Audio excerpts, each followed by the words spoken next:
Do you want your washing machine to last for many years? Then stop doing this.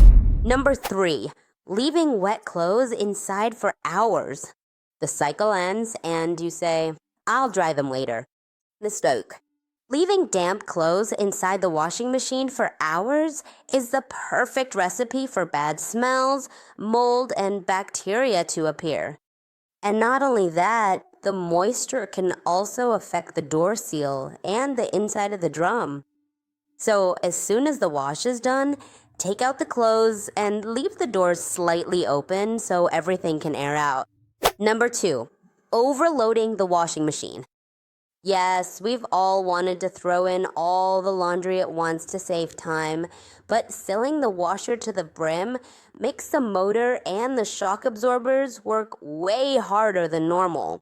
As if that weren't enough, the clothes don't even get properly washed. The drum wears out faster, and over time, you could end up damaging the belts or the bearings.